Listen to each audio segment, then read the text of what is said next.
Selamat pagi, Assalamualaikum warahmatullahi wabarakatuh. Ini merupakan video penjelasan untuk mata kuliah perencanaan dan pengendalian produksi pertemuan ke-7. Dalam pertemuan kali ini, kita masih melanjutkan tentang rencana agregasi. Di pertemuan ke-6 kemarin, kita sudah belajar 3 metode agregasi, yaitu ada level, ada chase, dan ada subkontrak. Kali ini kita akan mempelajari 2 metode yang lain, yaitu mix strategi dan juga transportation strategi. Pada pertemuan akhir nanti, kita akan membahas tentang materi yang akan diujikan pada UTS. Kita akan melakukan review sedikit, membahas materi mulai dari pertemuan pertama sampai dengan pertemuan ke-7 hari ini. Ini merupakan bagian besar untuk langkah perencanaan produksi. Di pertemuan 1 sampai pertemuan ke-5, kita sudah membahas tentang forecasting. Hasil dari forecasting akan kita bahas untuk rencana agregat. Di perencanaan agregat ini kita bahas pada pertemuan ke-6 dan hari ini pertemuan ke-7. Nanti hasil dari perencanaan agregat akan menjadi dasar untuk penyusunan jadwal induk produksi. Ini nanti kita pelajari di pertemuan setelah UTS. Kita lanjutkan kembali ke materi yang kita sudah pelajari minggu lalu. Ada kasus di sini, kita punya hasil forecast untuk 8 periode ke depan. Periodenya dalam satuan minggu. Kemudian perusahaan memiliki 7 orang tenaga kerja. Masing-masing orang bisa memproduksi 10 unit per hari. Dan satu periodenya adalah 5 hari kerja, berarti dalam satu periode masing-masing orang itu bisa menghasilkan sebanyak 50 unit. Kemudian berikut adalah informasi terkait dengan biaya. Biaya kalau menambah pegawai, biaya untuk mengurangi pegawai, biaya ketika bekerja pada waktu normal, biaya ketika bekerja pada waktu lembur, biaya simpan ketika produknya harus disimpan terlebih dahulu, lalu kalau terjadi stock out atau kekurangan, dan kalau perusahaan perlu melakukan subkontrak ke perusahaan lain. Kita akan coba bahas dulu tentang overtime. Pertemuan-pertemuan sebelumnya kita belum bahas tentang overtime. Overtime adalah biaya produksi pada waktu lembur. Jadi misalnya waktu kerja normalnya adalah dari jam 8 sampai jam 5 sore, ini adalah waktu normal atau reguler. Ketika perusahaan harus bekerja di luar jam tersebut, katakan dari jam 5 sampai jam 7 malam, dia dikatakan lembur. Ketika orang lembur, maka biayanya berbeda. Oleh sebab itu, biaya produksi pada waktu lembur lebih tinggi dibandingkan dengan biaya produksi pada waktu normal. Kemudian, di sini ada 20% dari RT. Ini merupakan batas maksimal dari lembur yang diizinkan. Artinya, pekerja boleh lembur, tapi dia tidak boleh memproduksi lebih dari 20% apa yang dihasilkan pada waktu normal. Nanti kita akan coba dicontoh bagaimana kita menggunakan overtime ini. Kita lanjutkan untuk metode yang keempat, yaitu mix strategi. Mix strategi digunakan dengan mencampur atau mengkombinasikan berbagai metode yang sudah Anda pelajari di minggu sebelumnya. Minggu sebelumnya Anda sudah belajar level, Anda sudah belajar chase, kemudian Anda sudah belajar juga tentang subkon. Namun pada mix strategi ini kita tambahkan lagi dengan adanya lembur atau overtime. Strategi digunakan dengan menggabungkan 2 atau lebih strategi, baik level, chase, dan subkontrak dalam menyusun rencana agregat. Ciri-ciri dari mix strategi seperti apa? Kita menggabungkan tingkat produksi dengan tingkat permintaan dan juga waktu lembur. Kemudian, metode ini menggabungkan dari 2 metode, baik level dan chase, dengan mengkombinasikan tingkat persediaannya, jumlah tenaga kerja yang digunakan, waktu lembur, dan juga menggunakan subkontrak atau kapasitas dari perusahaan lain. Untuk bisa menggunakan level mix strategi, maka Anda harus paham dulu 3 metode yang sudah Anda gunakan sebelumnya. Ada level, chase, dan subkon. Karena dalam mix strategi ini kita akan mengkombinasikan ketiganya. Perlu diingat bahwa sebenarnya dalam mix strategi ini tidak ada acuan khusus atau tidak ada cara khusus yang pasti karena semuanya ini kita atur berdasarkan seni atau art dalam memenuhi permintaan. Yang penting adalah seluruh permintaan terpenuhi. Selama seluruh demand-nya terpenuhi, tidak ada masalah. Jadi Anda bebas sebenarnya bagaimana mengatur rencana produksinya. Sekali lagi, di sini Anda diberikan kebebasan untuk mengatur rencana produksi selama seluruh demand-nya itu terpenuhi. Kita akan coba dulu di sini di mix strategi. Saya sudah siapkan tabelnya. Di sini ada jumlah tenaga kerja, ada dia hiring atau firing, kemudian ini produksi pada waktu regular time. Tadi kita tahu bahwa di awal jumlah tenaga kerjanya ada 7 orang, kemudian 1 orang bisa menghasilkan 10 per hari, kemudian satu periode itu terdiri dari 5 hari, artinya 1 orang itu per periodenya bisa menghasilkan 50 unit. Kemudian ada produksi pada waktu overtime, ini dibuat pada waktu lembur. Tadi kita tahu di soal diketahui bahwa maksimalnya adalah 20% dari apa yang diproduksi pada waktu normal. Lalu ada SK, subkontrak di sini, jumlah yang disubkontrakkan ke perusahaan lain. Lalu ada akumulasi inventory. Ini saya langsung menggunakan akumulasi inventory untuk kita ketahui berapa sih jumlah barang yang ada.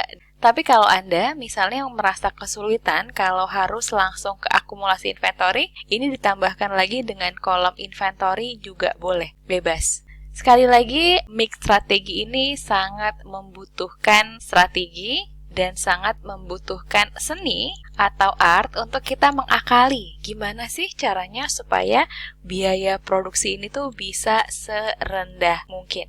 Kita akan coba dulu, apa yang Anda buat bisa berbeda dengan apa yang saya lakukan. Karena sekali lagi, ini terserah Anda. Yang penting gimana caranya nanti supaya biayanya terpenuhi. Dan yang penting adalah seluruh forecast yang kita punya di sini ini harus dipenuhi. Syaratnya itu aja, seluruh forecast bisa dipenuhi, kemudian pengaturan jumlah tenaga kerja dan lain-lain sebagainya Anda boleh atur sendiri. Saya akan coba contohkan dulu.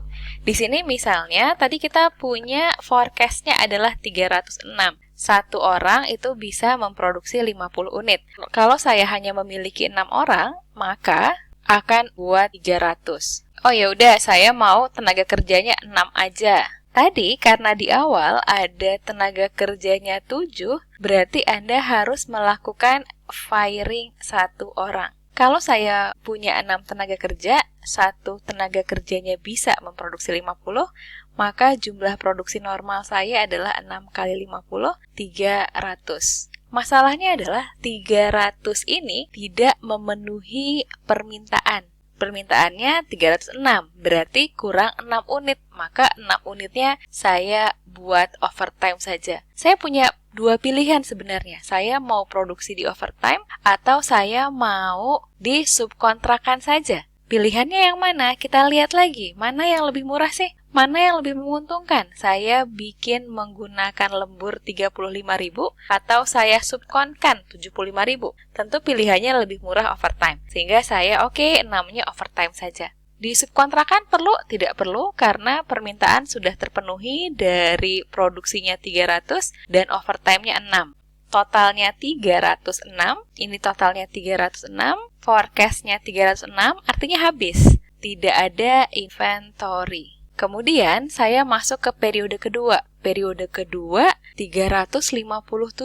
Kalau saya tenaga kerjanya hanya 6, kemudian berarti produksinya 300, overtime-nya 57. Oh, kayaknya kalau overtime-nya 57 sayang deh. Soalnya overtime-nya agak mahal nih dibandingkan regular time. Kalau gitu ya udah deh, saya nambah tenaga kerja aja. Jadi nggak jadi nih di sini, nggak jadi 6. Saya tambah tenaga kerja jadi 7. Kalau jadi 7 berarti ada hiring lagi 1 orang. 7 orang, 1 orangnya bisa 50, 7 kali 50 maka dia 350. Oh, 350 masih kurang. Kebutuhan saya adalah 357 kurang 7. Kekurangannya saya buat di mana? Saya bisa di overtime kan atau di subkon kan? Cuma subkon mahal, overtime lebih murah. Maka saya overtime saja 7. Saya punya 350, saya punya 7, totalnya 357, kebutuhannya 357 habis, maka dia tidak ada inventory.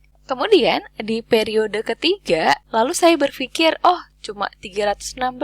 Kalau saya pisan 6 di sini, berarti saya harus pecat lagi 1 orang. Berarti produksinya 6 kali 50, 300. Saya overtime lagi 16. Enggak deh, saya nggak mau firing orang. Saya mau tetap aja. Biarlah pegawainya tetap 7 orang. Nanti kalau kelebihan, biar disimpan. 7 orang, kemampuannya 50, 350. Kemudian overtime-nya berarti nggak perlu ya, karena kan 350, kebutuhannya 16 udah kelebihan nih. Berarti saya nggak ada overtime, saya nggak ada subkon, tapi ada sisa persediaan. Saya produksinya 350, kebutuhannya hanya 316, sebelumnya di gudang tidak ada barang, maka sisa barangnya adalah 350 kurang 316 ditambah 0. 350 dikurang 7 tambah 0 dikurang nilainya adalah 34. Oke, sekarang kita lihat lagi di periode keempat. 368. Oh ya, saya nggak mau nambah tenaga kerja deh. Biarkan 7 saja. Tidak ada hiring, tidak ada firing. Kemudian berarti produksinya 350. Lalu kurang dong. 350, kebutuhannya ada 368.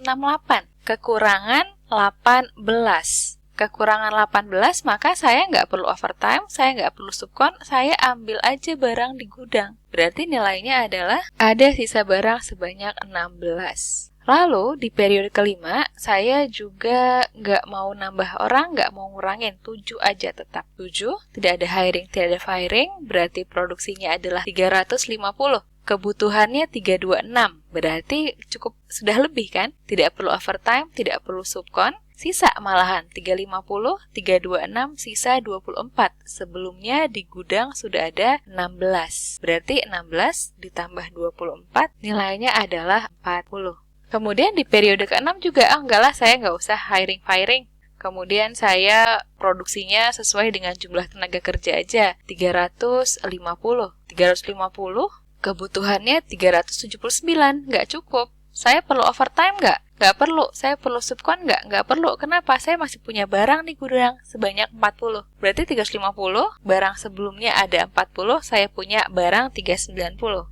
Berarti sisa barang di gudang jadi 11. Periode ke-7, saya sama deh, 7 juga. Juga nggak ada tambahan tenaga kerja, berarti produksinya 350, kemudian sisa 350, kebutuhannya hanya 336. Sisa 14. 14 masuk lagi ke gudang. Di gudang sebelumnya sudah ada 11, maka total barang di gudang sekarang 25. Di periode ke-8, wah 391. 391 kalau saya bikin 7, itu 350. Sebelumnya udah ada 25, ini kalau ditambahin, berarti total barang yang saya punya hanya 375. Saya perlu nambah orang nggak ya? Atau saya overtime aja? Anda punya pilihan di sini. Ya udah, kalau kayak gitu saya nggak usah deh, saya nggak usah nambah tenaga kerja sehingga nggak ada hiring-firing di sini, tetap 7 orang. Maka di sini produksinya 350, sebelumnya ada 25, berarti kan masih tambah 25, 375. Kebutuhannya 391, nggak cukup. Bagaimana cara mencukupinya? Kita overtime-kan saja kekurangannya. Kurangnya berapa sih? 391 dikurang 350 dikurang dengan barang yang sudah ada di gudang 25. Kekurangan 16, ya udah 16-nya kita overtime-kan saja. Kalau begitu berarti 25-nya tadi sudah diambil dengan 350, 375 ditambah dengan 16 OT cukup untuk memenuhi seluruh kebutuhan 391. Artinya di sini inventorinya 0, habis. Barang di gudang sudah tidak ada. Kalau sudah seperti ini, Anda jumlahkan berapa total produksi, berapa total overtime, berapa total subkon, berapa total akumulasi inventory, nanti tinggal dikalikan. Yang produksi RT kita kali 25.000, yang overtime kita kali 35.000, untuk yang subkon kita kali 75.000, inventory-nya dikali dengan 8.000, hiring-nya dikali dengan 80.000, dan biaya firing-nya dikali dengan 65.000. Nanti Anda mendapatkan total biayanya. Atau Anda mau cari dengan cara yang lain. Kita coba dengan cara yang lain. Cara yang lain bisa jadi, tenaga awal saya mau 7 orang, berarti nggak ada hiring-firing ya, di awalnya kan 7. Production-nya tadi 1 tenaga kerja itu bisa menghasilkan 50, berarti 350. Nggak ada overtime, nggak ada subkon, ada akumulasi sebanyak 4 kelebihan inventory-nya. Kemudian di periode kedua sama mau 7 orang juga, tidak ada hiring-firing, produksinya 350, overtime-nya nggak ada, subkon-nya nggak ada, karena kita mau ambil dari sini. 350, 357 kan kurang 7, diambil dari 44, berarti akumulasinya jadi 37. Periode ketiga, lumayan turun banyak nih kebutuhannya. Sedangkan barang di gudang juga udah banyak. Ya udah deh, saya kurangin aja tenaga kerjanya jadi 6. Lalu berarti ada firing 1 orang. Production-nya jadi 300, kemudian barang di gudang ada 337, kebutuhannya hanya 316. Berarti cukup, tidak perlu overtime, tidak perlu subkon, ada sisa barang sebanyak 20. Periode keempat, ternyata naik lagi ya. Ya udah deh, saya hire orang lagi jadi 7. Berarti saya akan hiring 1 orang lagi. Kalau hiring 1 orang lagi, jumlah jadi 7, maka produksinya jadi 350. Cukup barangnya, maka tidak perlu overtime, tidak perlu subkon. Di sini kekurangan 18, saya ambil dari gudang 18, berarti barang di gudang tinggal 3. Periode kelima, jumlah tenaga kerjanya biarkan tetap 7, maka produksinya 350, tidak perlu overtime, tidak perlu subkon, karena barangnya cukup 350, 326, kelebihan 24, 24-nya masuk ke gudang, berarti barang di gudang jadi 27. Kemudian, di periode ke-6, tetap 7 juga, kita lihat cukup atau enggak, berarti di sini 350 ditambah 27, masih 377. Nggak cukup. Kita produksinya, jumlah produksi sama barang di gudang cuma 377, sedangkan kebutuhannya 379. Nggak masalah, kita overtime-kan dia. Overtime-kannya berapa? 2. Kekurangannya karena hanya 2 kan. Berarti tadi barang di gudangnya udah diambil, sama ditambah dengan overtime, ditambah dengan produksi 379, berarti barang di gudang sekarang jadinya 0. Periode ke-7, tetap 7 orang juga, kemudian production RT-nya 350, cukup kebutuhan barangnya, tidak ada overtime, tidak ada subkon, berarti di sini produksi 350, kebutuhan 336, kelebihan 14. Di periode ke-8, saya nggak maulah nambah tenaga kerja, tetap 7 aja, sehingga tidak ada hiring-firing, kemudian 350,